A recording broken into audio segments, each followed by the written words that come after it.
இளைஞரணி திமுக இளைஞரணி செயலராக தேர்வு செய்யப்பட்டுள்ள திரு மு.பெ. சாமிநாதன் நம்மிடையே இணைப்பில் இருக்கிறார். அவரிடம் கேட்கலாம். வணக்கம் திரு மு.பெ. சாமிநாதன். இப்போ திமுக இளைஞரணி செயலராக தேர்ந்தெடுக்கப்பட்டிருக்கீங்க. இதை நீங்க எப்படி பாக்குறீங்க? அதை பத்தி சொல்லுங்க. வணக்கம் சார். உங்களுடைய நேயர்களுக்கு என்னுடைய இந்த நேரத்தில் வணக்கத்தை தெரிவித்துக் கொள்கிறேன். நிகழ்ச்சியின் மூலம் நம்முடைய திராவிட முன்னேற்ற கழகம் பாரம்பரிய இயக்கமான கழகத்தின் இளைஞரணியின் பொறுப்பு செயலாளர் பொறுப்பை நம்முடைய மாண்புமிகு முத்தமிழறிஞர் ஐயா தலைவர் கலைஞர் அவர்களும் மாண்புமிகு இனமான பேராசிரியர் அவர்களும் ஆரியவீரன் நம்முடைய கழகத்தினுடைய பொருளாளர் அதே நேரத்தில் செயல் தலைவராக பொறுப்பேற்றுகிற அண்ணன் தளபதி அவர்கள் எங்களை நம்பி இந்த பொறுப்பை ஒப்படைத்திருக்கிறார்கள். நிச்சயமாக அவருடைய எண்ணங்கள் வீண் போகாத அளவில் தொடர்ந்து திராவிட முன்னேற்ற கழக இளைஞரணியை சிறப்போடு மீண்டும் தலைவர் பேராசிரியர் தளபதி அவருடைய ஆதரவு ஆலோசனையோடு ஆசீர்வாதத்தோடு நிச்சயமாக வழிநடத்துவோம். கழக தோழர்களும் ஒத்துழைப்பாக இருப்பார்கள் என்று நம்பிக்கை இருக்கிறது. மகிழ்ச்சி.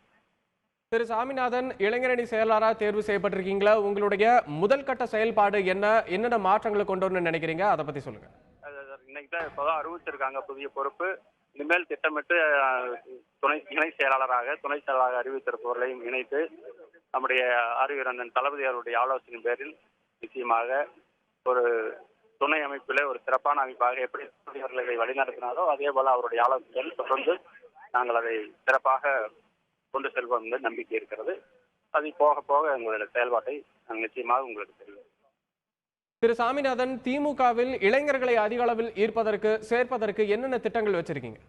அதான் சார், இனிமேல் தான் இன்றைக்கு தான் அந்த பொறுப்பை ஏற்றிருக்கிறோம். இன்னும் சொல்லப்போனால் இப்பொழுதுதான் வந்து 5 மணித்துளிகள் ஆகிறது அறிவிப்பு வந்து. நிச்சயமாக உங்களுடைய ஊடகங்களுடைய ஆலோசனையின் பேரிலும் நம்முடைய இருக்கக்கூடிய நிர்வாகிகள் கழக நிர்வாகிகளுடைய ஒத்துழைப்போடு கழக தோழருடைய ஒத்துழைப்போடும் சிறப்போடு தொடர்ந்து வழிநடத்துவதற்கு இன்னும் முயற்சி எடுப்போம். இதை தொடர்ந்து நீங்க திமுக செயல் தலைவர் ஸ்டாலின் அல்லது திமுக தலைவர் கருணாநிதியை எப்ப சந்திக்க இருக்கிறீங்க? அதை பத்தி சொல்லுங்க திரு சாமிநாதன். இப்போ அறிவாலயத்தில் இருந்தனால இப்போ ஃபர்ஸ்ட் பொதுச்செயலாளர் பேராசிரியர் பார்க்க போறேங்க. தலைவர் தெரிஞ்சுக்கிட்டு அப்பாயின்மெண்ட் வாங்கிட்டு போறோம். தளபதி அவர்களையும் இப்போ பார்த்துருவோம். நேரம் இப்பெல்லாம் ஒரு 10-15 நிமிஷத்துல எல்லாத்தையும் பார்த்துருவோம். உங்களுடைய கருத்துக்களை பகிர்ந்து கொண்டதற்கு நன்றி. அதே சமயம் எங்களுடைய வாழ்த்துக்களையும் தெரிவித்துக் கொள்கிறோம் திரு சாமிநாதன். நன்றி.